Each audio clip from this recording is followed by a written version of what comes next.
Hey, welcome back. It's your man Wise, and today we got to check this video out that I found on X. This sister goes off on those ladies from the NABJ. They call themselves journalists, but we know they're just propagandists for the Democratic Party.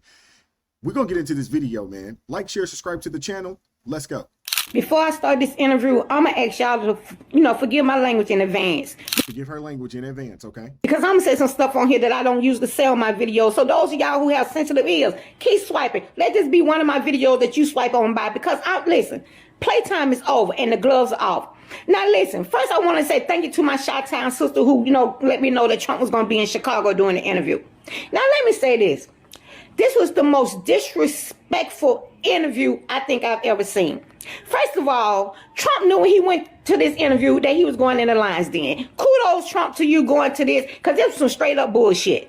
This girl was so disrespectful, it's ridiculous. The whole fucking panel was disrespectful, but it was so disrespectful. Outside of Harris Faulkner, she was extremely respectful, professional, and she carried and conducted herself in a proper manner. The other two ladies that was on that panel, God forgive them. It was ridiculous. First of all, Kamala Harris didn't even show up. Kamala Harris didn't even show up because she don't feel like she needs to show up because she already knows she got the black votes lined up in Chicago and she don't have no respect for the black people. And let's not forget, she chicken shit.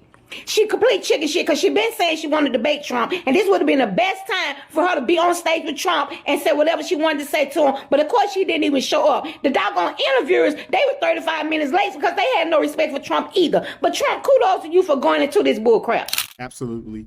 Shout out to President Donald Trump for showing up. He said that he would give them an hour worth of time. They were 35 minutes late. How unprofessional can you be? He was told that his opponent, whether it was Biden or Kamala Harris, would be there as well. She decided to skip out. That lets you know what she actually thinks of them. And from the very beginning, from the onset of this interview, it was extremely hostile. Talk about a lack of professionalism. Where's the, objectivity as being a journalist and just trying to get the answers that the American people want to hear, that the black population want to hear? Where was that at? Now, this interview didn't even start the interview off by saying hello, President Trump, or hello, former President Trump, or hello, Trump. She didn't even speak to him. She just went straight into the text. And let me tell y'all something. I don't like Kamala Harris at all. Period. Y'all know I don't like Kamala Harris, but she is the VP of the United States of America. And if I had a conversation with her, if I had an interview with her, the first thing I would do before I even started any question would say, hello, VP Harris, how you doing? That's the least respect you can give to anybody. But these disrespectful tricks, they have any respect for Trump. All they did was come out with a text from the beginning. She's absolutely right. You should at least, one, say, hello, President Trump, and thank him for being there and apologize for being 35 minutes late. None of that happened. That just shows you how disrespectful these people are. And it also shows you why people don't take them seriously. Think about this, man. 2 months ago, people from that NABJ were complaining that they didn't get access to the presidential debate. Do y'all realize that a presidential candidate hasn't shown up to one of their whack, janky events in 20 years. Now, based off of what we just saw yesterday, what's the likelihood of somebody else from the right or any other candidate out there is going to go and have any real conversation with these people? They can't even get the Democrat Party to show up. It's ridiculous, man.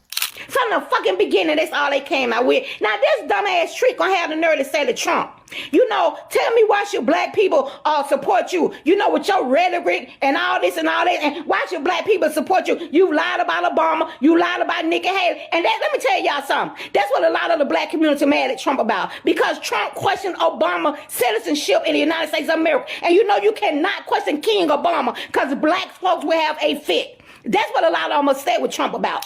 It's that racial idolatry, man. They idolize that man. How many people got these folks' picture in their house?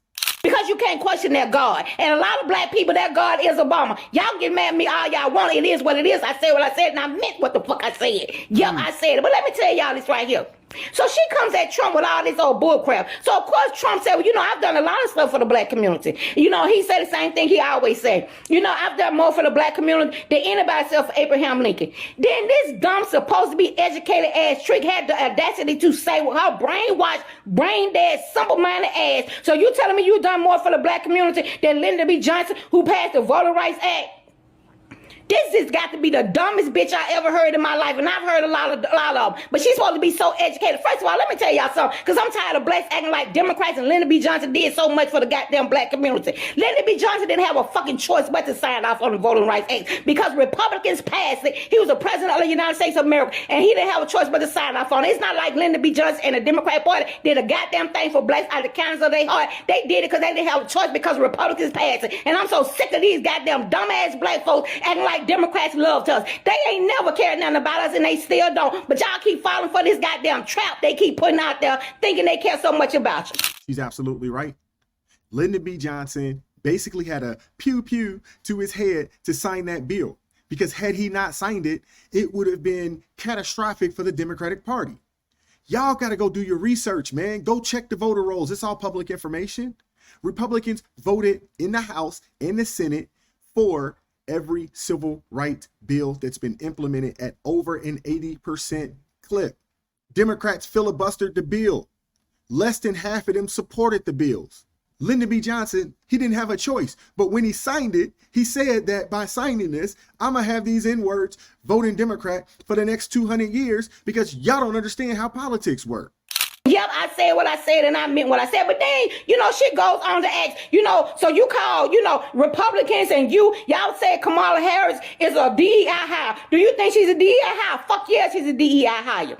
She's a DEI hire. She was hired because she was a woman and because she was a woman of color. And she started calling herself black. Then this interview was talking about, well, she always called herself black. You telling a fucking lie, because Kamala Harris called herself whatever she need to call herself to get whatever vote she need to get. I'm waiting on her to say that she's a trans woman, because now she's trying to get votes from the trans community. Kamala Harris has been an energy woman when she was running up there in fucking California. She became a black woman when she was running for VP and she needed the black vote. And like I said, I'm waiting on her to say she's a trans woman, because now she's trying to get votes from the trans community. So don't sit up here and act like Kamala Harris don't switch with the wind because she cares. That was the worst interview ever. And Trump, I give kudos to you for even going into this bullshit, because I wouldn't have went nowhere near it. I wouldn't have went nowhere near it, period. But let me tell y'all something. If y'all sitting up here thinking just because a person is black or just because a person is a woman that they got to jump in line with the Democratic Party or they got to vote for Kamala Harris, kiss the crack of my ass, because I am a black woman and I'm not voting for either. I'm not voting for Kamala Harris and I'm not voting for the Democratic Party, and it is what the fuck it is. Bars. Whoa. Woo. Now, I'm going to say this, and I know y'all grown, but I got to say it, man. I got to say it.